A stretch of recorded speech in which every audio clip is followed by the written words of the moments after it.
बिस्मिल्लाहिर्रहमानिर्रहीम। अस्सलाम वालेकुम। आप देख रहे हैं AR न्यूज़ और मैं हूं मोहम्मद अरसलान रजा। नाजरीन, आज आपको दिखाएंगे कि लाहौर के इलाका बदामी बाग का हाल, जहां पर सीवरेज के गंदे पानी और कूड़े करकट के ढेरों में इलाका मकीन अपनी जिंदगी कैसे गुजार रहे हैं। क्या यहां पर रहने वाले लोग अशरफुल मखलूकात नहीं हैं? क्या इनको पूछने वाला कोई नहीं है? जब हमारी टीम उस ताफुन ज़दा इलाके में पहुंची तो लोगों ने शिकायतों के अंबार लगा दिए। बिस्मिल्लाहिर्रहमानिर्रहीम। मैं आज मौजूद हूँ लाहौर में, और लाहौर के इलाका बदामी बाग में चौधरी कॉलोनी। सीवरेज का निज़ाम इंतहाई दरम बरम हो चुका है। अकब में देख सकते हैं, मेरे कैमरामैन आपको दिखा रहे हैं, ये निज़ाम है। ये मेरे साथ कुछ शहरी भी मौजूद हैं। कोई इंतज़ामिया या बल्दिया का कोई जो है वो आला हुकाम इस पर कोई नज़रसानी कर रही है या नहीं कर रही। अगर कर रही है तो उस पर आज तक क्या अमल पैरा हुआ है और ये कितनी देर से है? जी अस्सलाम वालेकुम भाई। वालेकुम सलाम भाईजान। यहाँ से गुज़रने के वक्त कपड़े गंदे होते हैं, लोगों ने नमाज़ पढ़नी होती है। यहाँ के जो हालात है आप सब देख रहे हैं, बीमारियाँ वगैरह यहीं से फैलती हैं। कहते हैं कोरोना कोरोना, तो यहीं से ही कोरोना अगर आप सफाई नहीं करेंगे मोहल्ले की तो तंगी तो होगी ना मोहल्ले वालों की। तो हम जब से भी यहाँ से गुज़रते हैं तो पानी होता है यहाँ पर, तो अभी कम हो गया। खैर जब ये देखे गंद वगैरह इतना कूड़ा वगैरह पड़ा हुआ है तो उठाने के लिए नहीं आते। यहाँ पर कोई गटर वगैरह बंद हुए हैं, खोलने के लिए नहीं आते, अगर बुलाए तो आते नहीं हैं।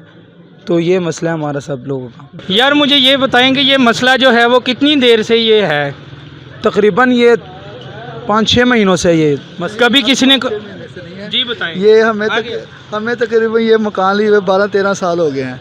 जब से यही मसला है, जो भी आता है पीछे गलियों से, वो मैं 4-4 5-5 गलियां छोड़ के वो लोग आते हैं, इधर ही आगे कूड़ा फेंक देते हैं। उनको कोई और नज़र ही नहीं आती। फिर ये जो प्लाट है जिसका, इसको बारहा कहा है कि यार आप इस तरह करें, इसकी चारदीवारी कर दें, कम अज़ कम इस हम मुसीबत से तो हमारी जान छूट जाए। लेकिन वो भी इधर से सुनता है, इधर से निकाल देता है, वो भी बात नहीं सुनता। ठीक है, ऊपर से ये जब सफाई वाले आते हैं उनको कहते हैं कि यार इसकी कम से कम सफाई तो करो। वो कहते हैं जी ये हमारी यूसी में है ही नहीं।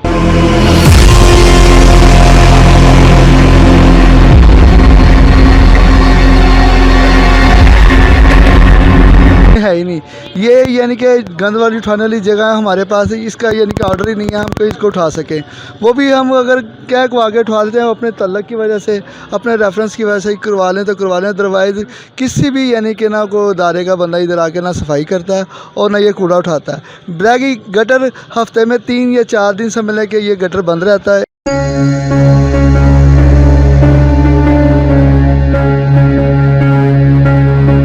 एक दो दिन खुलता है और यहाँ से फिर यानी कि परेशानी इतनी है। हम तो यानी कि ख़ास तौर पर हमारा घर तो बिल्कुल सामने है, हम तो यहाँ पर सो भी नहीं सकते गर्मियों में। तो मच्छर, ताफुन, बदबू आपके मैं नहीं ये आपको ये जगह नजर आ रहा है, और जैसी वो गंदगी है, वो गलाजत है, इसकी वजह से तरह तरह की बीमारियां फैलती हैं। ये ना मैं नहीं, यानी आपके सामने है सारा कुछ कि मैं कोई बात बढ़ा चढ़ा के नहीं कह रहा आपको कि भाई ये इस तरह ये उस तरह, नहीं, आपको साफ नज़र आ रहा है। यकीन करें, मैंने अपना मकान फॉर सेल के लिए लिखा हुआ है। अच्छा। कि यार मेरा कोई बयान, मैंने पिछले माह मेरी बेटी की शादी थी।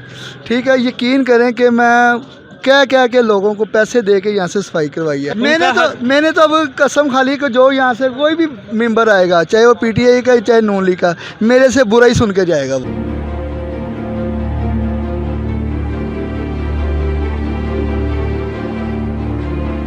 बस सफाई होनी चाहिए, क्योंकि नमाज पढ़ने के लिए सब नमाजी आते हैं यहाँ पर। ये साथ ही मस्जिद है, ये साथ लगी हुई मस्जिद है, तो कोई आता नहीं है, कपड़े गंदे हो जाते हैं, नमाज कैसे पढ़ें? यहाँ से कितने एरिया जो हैं वो यहाँ से मस्जिद में आते हैं लोग? कहाँ से आते हैं? सारे लोग आते हैं, यहाँ से भी आते हैं, यहाँ से भी आते हैं, इन गलियों से भी आते हैं, सब जगह में से। ये वहाँ पर तक पानी भरा होता है।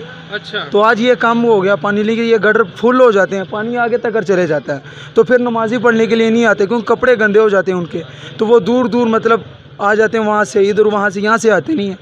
तो हर बंदा यहाँ से पैदल गुजरने का, वो देखें पैदल गुजरने वालों को तकलीफ़ हो रही है सबको। तो इनको करना चाहिए, सफाई वगैरह करनी चाहिए, मेहरबानी होगी उनकी। मेन रोड है ऊपर।